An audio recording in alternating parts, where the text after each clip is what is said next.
Well, hello guys, and welcome to another LEGO Ninjago 2017 set review. This time, as you can see, we are reviewing set 70626. This is the Dawn of Iron Doom. As you can see, we've got Kioneer in the corner there, and this set does include Lloyd, Jay, Sensei Wu, Acronix, Crux, and General Blanc, or Commander Blanc. And then on the back, we can see all of the features of the set, and this does include all 4 time blades. And yeah, we can see all the features, so let's waste no time and get straight in on the minifigure. So we are going to start with the 2 Time Twins here. This is Acronix and Crux.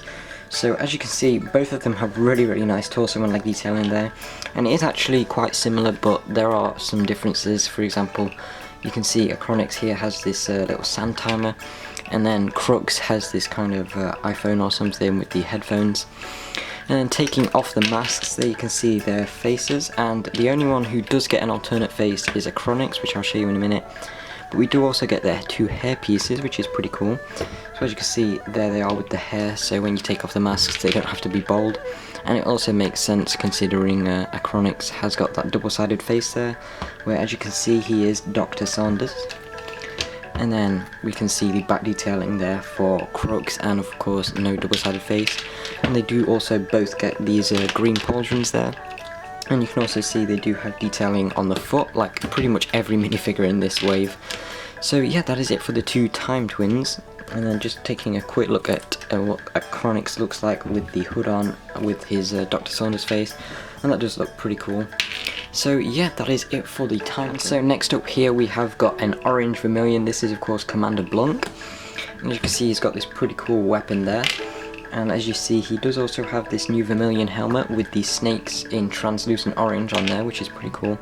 You can see he's got this nice cut over the eye, which is a little bit odd considering these are all made of snakes, and I'm assuming there's probably about at least 3 snakes in the head there. So if we take all of the armor off and look at him without, so you can see the alternate face there, and you can see the torso detailing with more snakes coming off.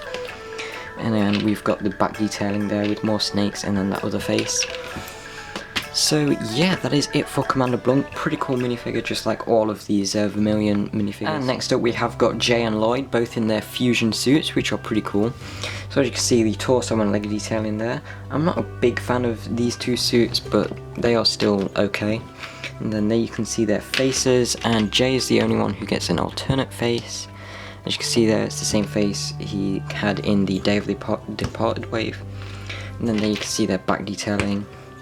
If I take Lloyd's shoulder arm off, so there you can see that, which is pretty cool. And so yeah, that is it for Lloyd and Jay. And then the last minifigure we get in this set is of course Sensei Wu, or Master Wu. And this is the exact same version from Day of the Departed, so there is no change. So we have seen this guy before, and so there you can see the torso, face, and obviously no leg detailing.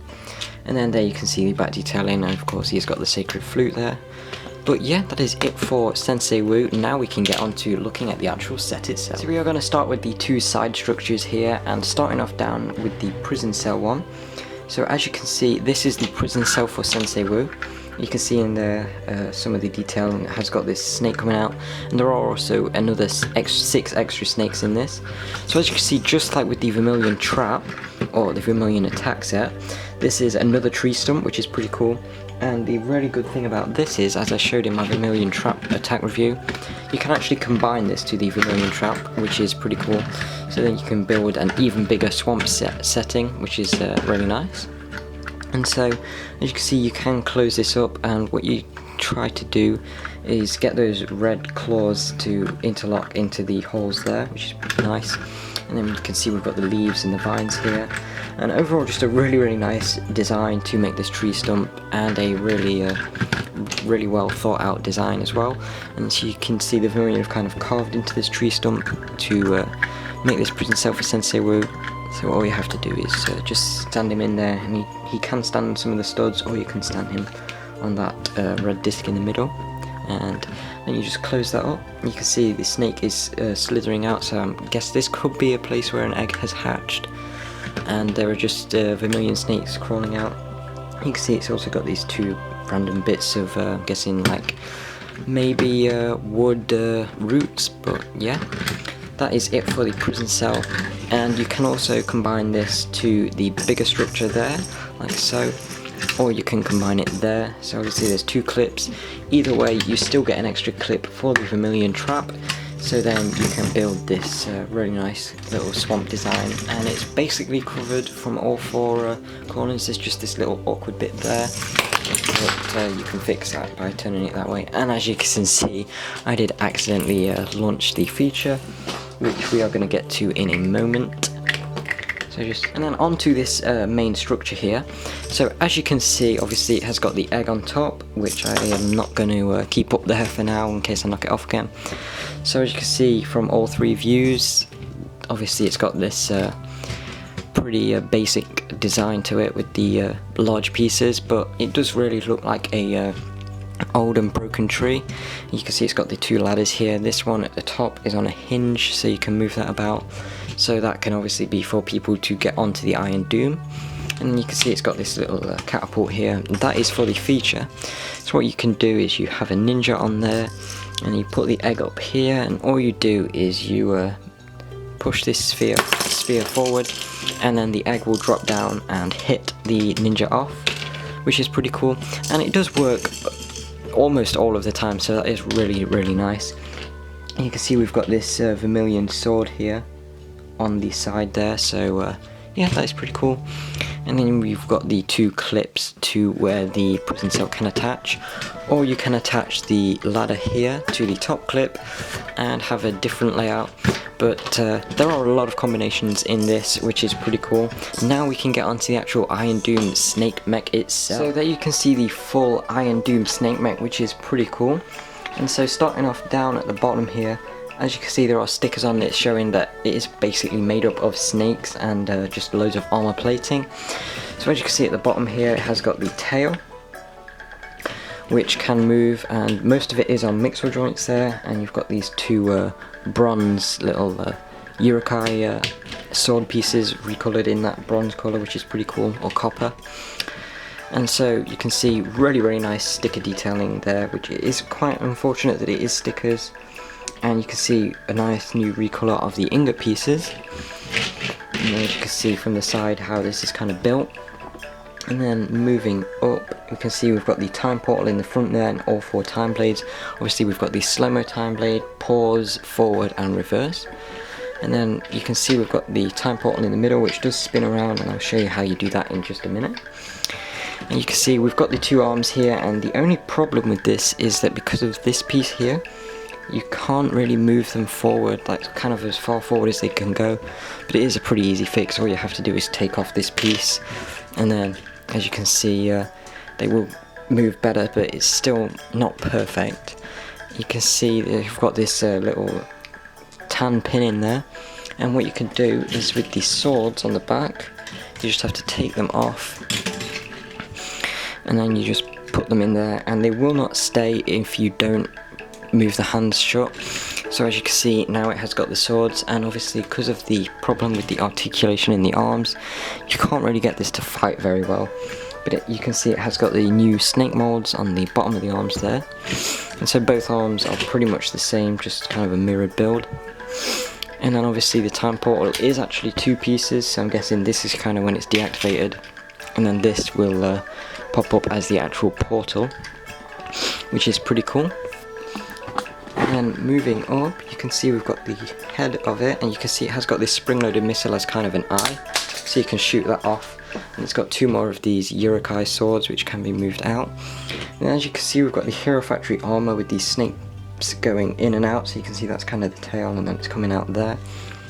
And then onto the back, this is really well armored, and you can move the head up and down. And this doesn't really stay up very well, it does fall down quite easily, but it's not too big a problem, so you can kind of close that up there. And then this is where you can sit the time twins.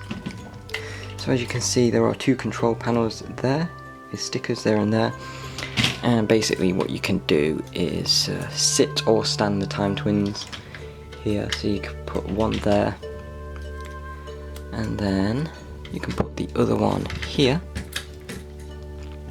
And so they can of course drive the Iron Doom and wreak havoc on the ninja, which is pretty cool. And yeah, how you activate the time portal, obviously on the back you just kind of spin these gears here, and it is that simple. And then to put the swords away, you just attach them there, and you can still activate the time portal even when the swords are on, even though this does cover it up. So basically when you spin that, the time portal will spin, and depending on which way you spin it, it will obviously spin either forwards or backwards in time, I'm guessing is what the assumption is to be made on that. But yeah, that is basically it for the Iron Doom, and so now we can get onto the ratings for this. So just quickly before we get onto the ratings for the set, we'll start by taking a quick look at the instructions here. So as you can see on the front, same as the front of the box, and then we do get straight in with the build, and it shows what each bag makes, which is new for Ninjago. It's only really City that does that. And then for the advertisements, we've got this Lego Creator or whatever that is app, and then the Legoland advert, and then we've got an advertisement for the Woo Crew game, all of the Hands of Time sets, which I do have all of these except the Desert Lightning and Samurai VXL, and then we do also have the Hands of Time poster there, which looks pretty cool, and then obviously the build. So overall, onto the ratings for this set, I'm going to have to give this set a 10. This is definitely the best Hands of Time set in my opinion. I really like the Snake Mech, and it is a lot better once you get it in person. And the time portal on it is pretty cool. It's also a really nice way to get all 4 time blades, and of course both of the main villains, which is of course Achronix and Crux, the time twins. And it's a really nice, cheap way to get Sensei Wu, as it is the same version from last year. And you also get a Vermilion Warrior. And also you do get 6 red snakes in this, as well as the one from the prison cell. I think I mentioned that earlier. But yeah, this is just a really nice set to get the main villain, and this along with Dragon's Forge will make a really great gift. And yeah, that is basically it for this review, and I will see you again very soon. Bye.